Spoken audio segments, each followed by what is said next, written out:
my blood out in order to find the cure. Now, if you understand anything about the text, you'll know that forsaken a lot of times means abandoned. If you read it in other translations, it'll say, my God, why hast thou abandoned me? Is there anybody in my house on tonight where you feel abandoned every now and then? You're troubled on every side. It seems like soon as you get one thing together, another thing falls apart. It seems like soon as you get a few nickels, something comes in to steal, kill, and destroy. But Jesus said, I come that you might have life, that more abundantly. If I was to pass the microphone around to some of you, it would be like Old Testimony service. Giving honor to God. Pastor, saints, and friends, you will talk about how you've been through the storm. You've been through the rain. It seemed like you've been there all by yourself. This little boy was in the hospital. He felt like his father had abandoned him. But the daddy looked at the son and told the son, what was in your blood had the power to change life forevermore. What was in your blood had the power to save. What was in your blood had the power to deliver. What was in your blood had the power to set free. I know you know that I abandoned you. I know that you know that I left you there to stick you, but you got to understand that you had to be wounded for the folks' transgression. You had to be bruised for the folks' iniquity. The chastisement of your peace had to be upon you, and with your stripes you can be healed. He said, I had to abandon you, just to leave one would save 1,000. To leave one would save 1,000,000. To abandon one would set the world free. So I had to leave you right where you were. The songwriter said, what can wash away my sin? What can make me whole again? Nothing but the blood. Reason to the highest mountain. Lord.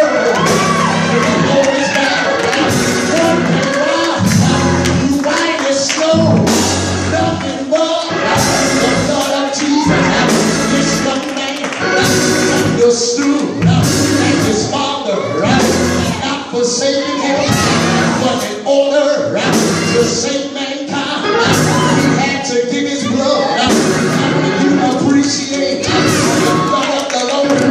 You cleanse it, you save. Is there anybody in the house tonight who understands there's power in the blood of Jesus? There is power in the blood of the Lamb.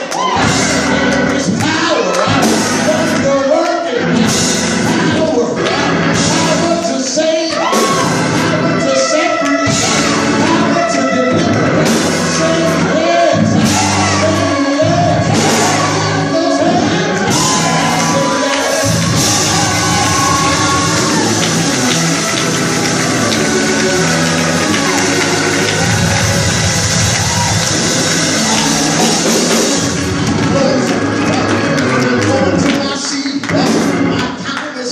But you got to understand, sometimes when you're in your life, it feels like you're all alone.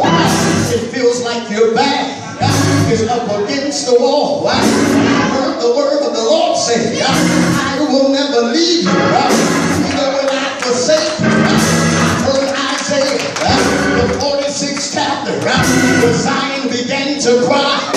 He said, Lord, you have left us. Lord, you have forsaken us. The Lord reminded them, I have engraved you in the palms of my hand. Those same hands that was hung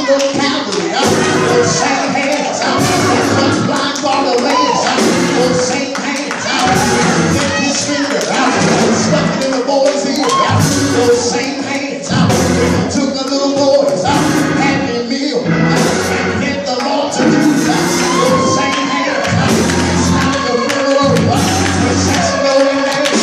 Those same hands was able to touch you and I. Those same hands who have been engraved in the palm of his hands. Same legs, same legs. Those hands and say that.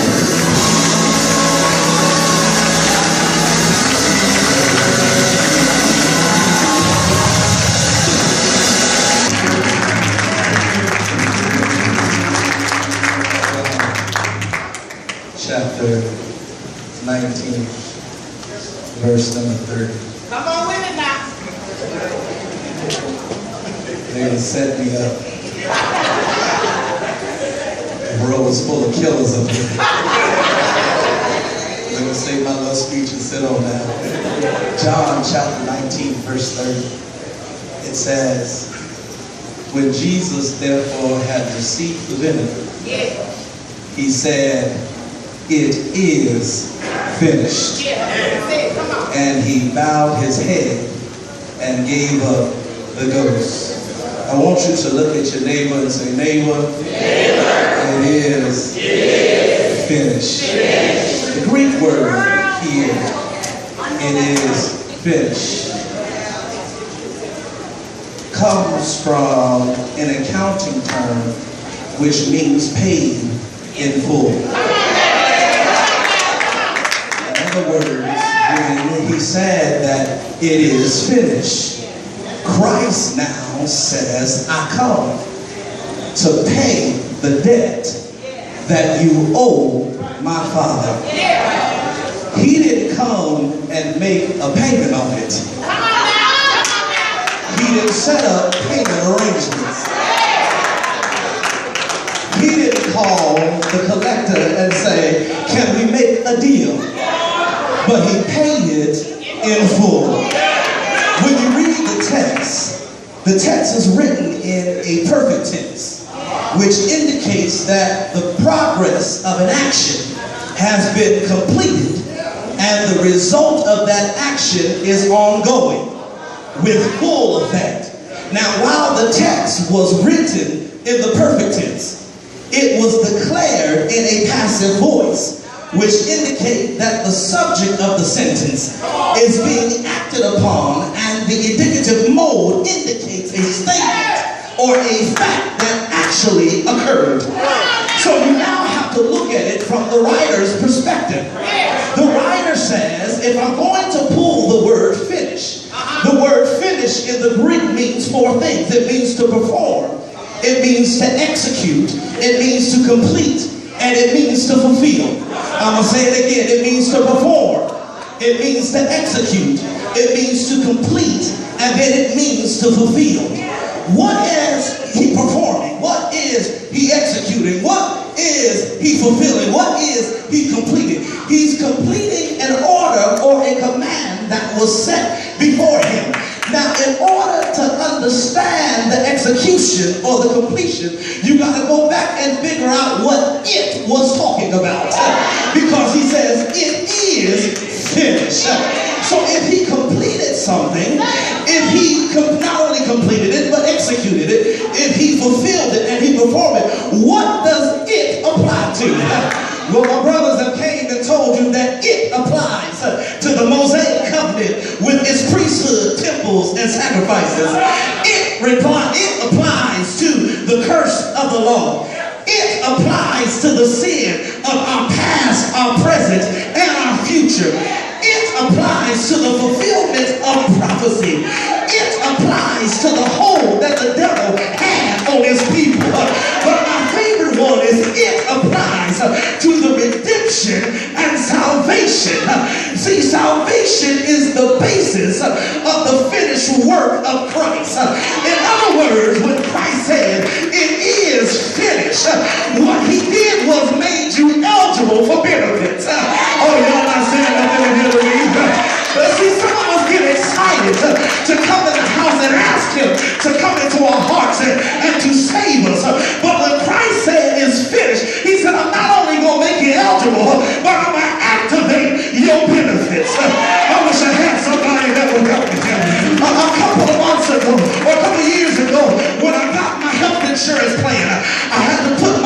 finally on my health insurance plan.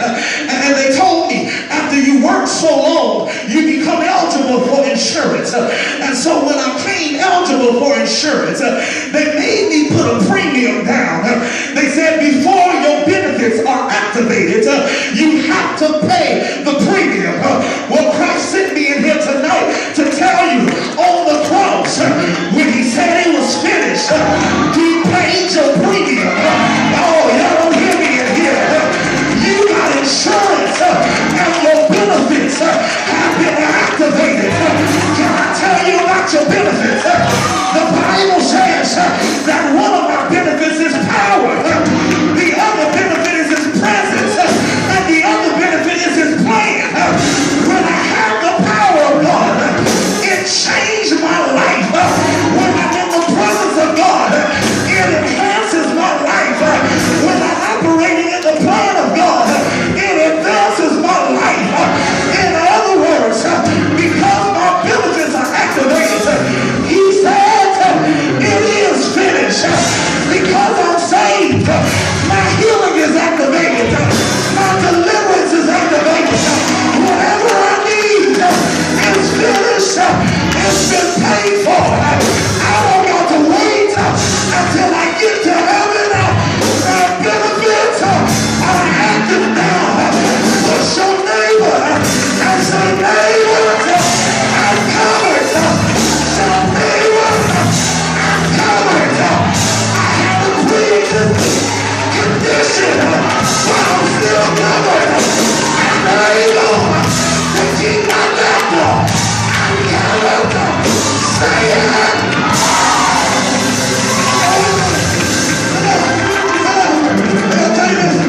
I gotta tell you this. So the power, it breaks up the sin. The presence, he fills me. But can I tell you this? When I'm in his plan, everything the plan says that I can have it. If the plan said I can do it, then I can do it. My plan says if I dream it, he'll do it. My plan says if I can see it, he'll take me to it. It's finished. It's over with. Nobody else can do what he did. It's over. It's done with. I bought you with a price. I paid for you. You're mine. You belong to him. Say that.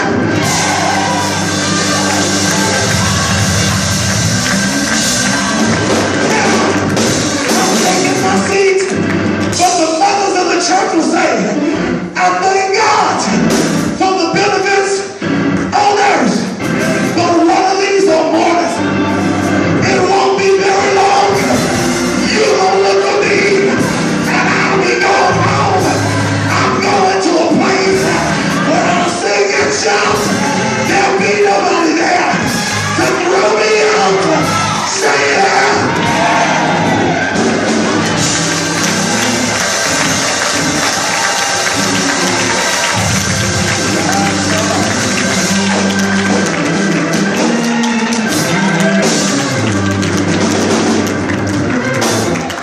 Somebody do me a favor, tell your neighbor, it applies to me. Y'all can get a picture and tell your neighbor, that it applies to me.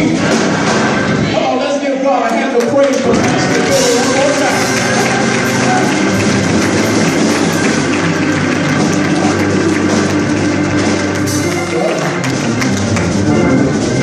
We're in the last inning. We have a great man of God who is a son of this house that is going to finish the work. In the embodiment of my friend and my brother, Elder Joshua Farr. Come on, let's give God a hand of praise.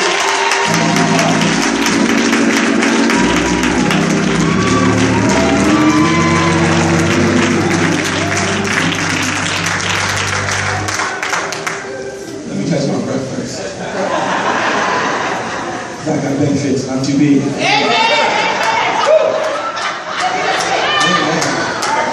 I need some oxygen in my benefits. Amen.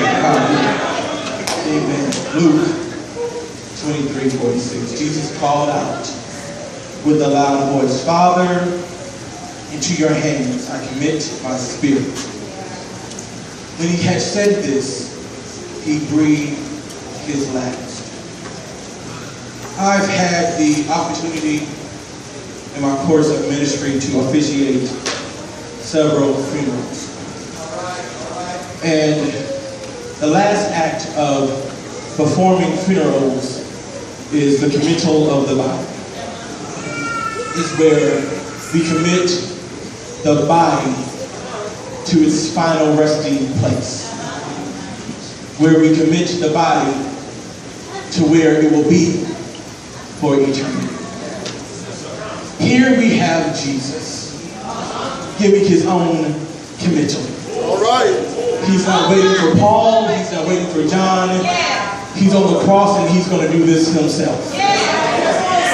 And so in his committal, he quotes Psalms 31. Into thy hands, Father, do I commit my spirit. Meaning that his spirit is in the final resting places of God's hands. Why is this very important? Of all the Psalms to read, why this particular passage? Well, you have to understand that Jesus at this point has had a very stressful day. A very stressful day. Very stressful couple of hours. I don't know about you, but that's a little stressful, you know. Being nailed to the cross can be a little stressful. And so at this point, he has done all that he can do. He's dealt with his mother.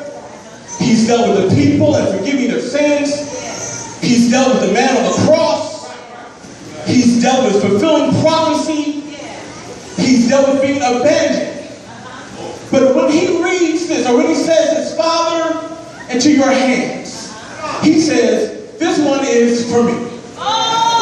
This one is personal. This has nothing to do with nobody else but me and my God. You see, I have been preaching for everybody. I've been abused for everybody. I've lost my mind for everybody. So God, I need this one last favor. If you don't do nothing else, God, the only thing I want, the only thing I need is to be in your hands. Why is that important? Why is that important? Because you see here, you can't trust everybody's hands.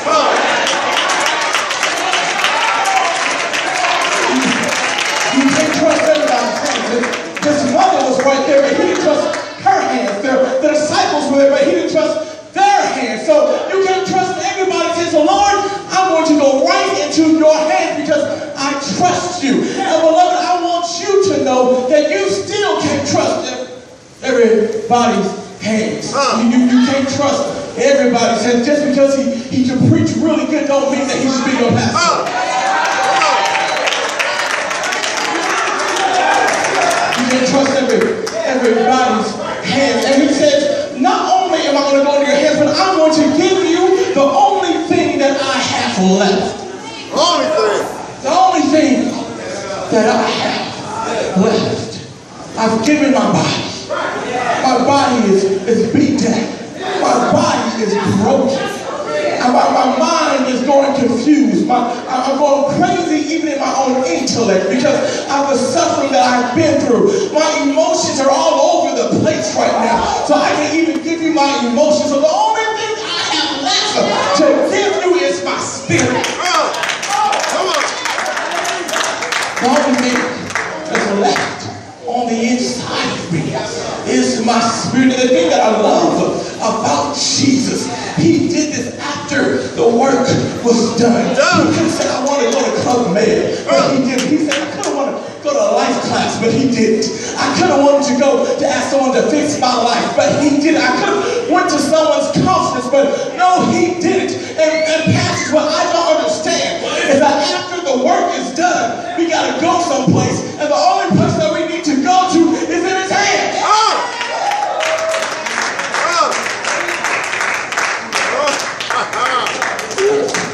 is in his hands. And we sing the song all the time, I'll put it all in his hands. I'll put it all in his hands. And I'll put this in his hands. And this, and that, and this, and that. But let me ask you this question. He is not concerned about this in his hands. Come on. He's concerned about you being in his hands. Let's tell you something. This won't make it to heaven. All right now. That won't make it to heaven. All right.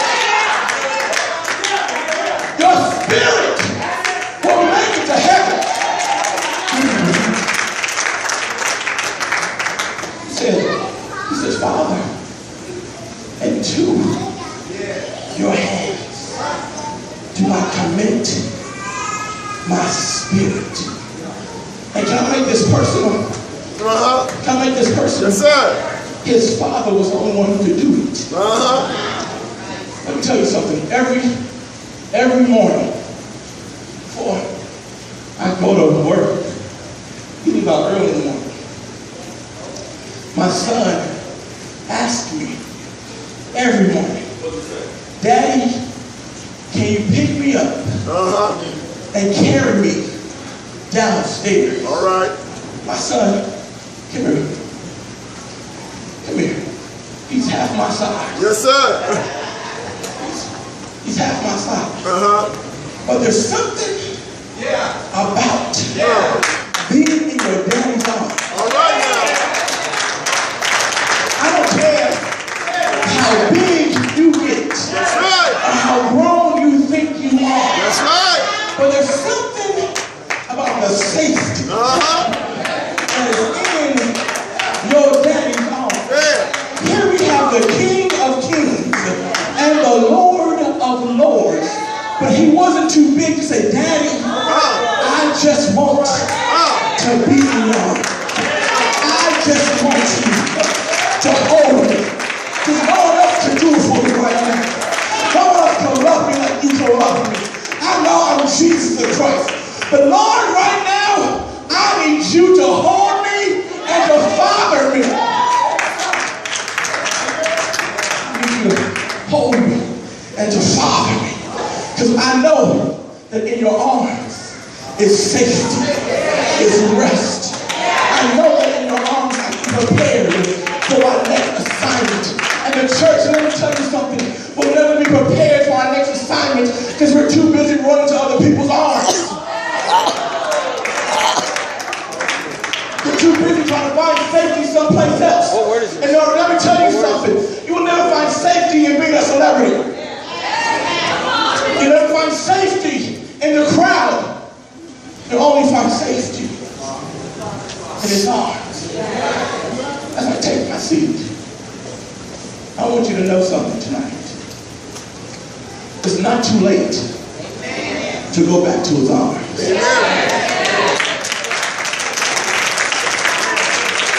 You may like Jesus. You have nothing left. People don't know the work that pastors have to do, that people in the ministry have to do. The nights praying and visiting the sick, and oftentimes we feel that we have nothing left. Like Jesus, he had nothing left but his spirit. Nothing left. Oftentimes we're praying for the sick and we're feeling sick ourselves.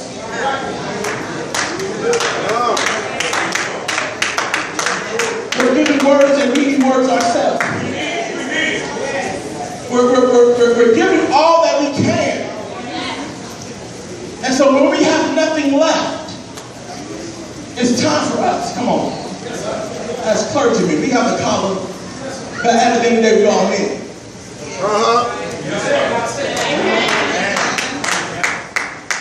When no one else understands our pain,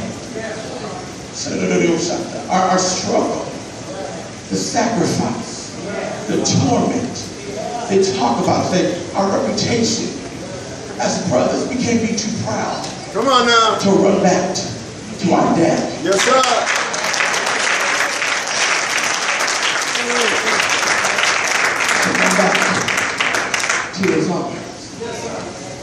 heaven said, running back to you. Come on. I see you standing there.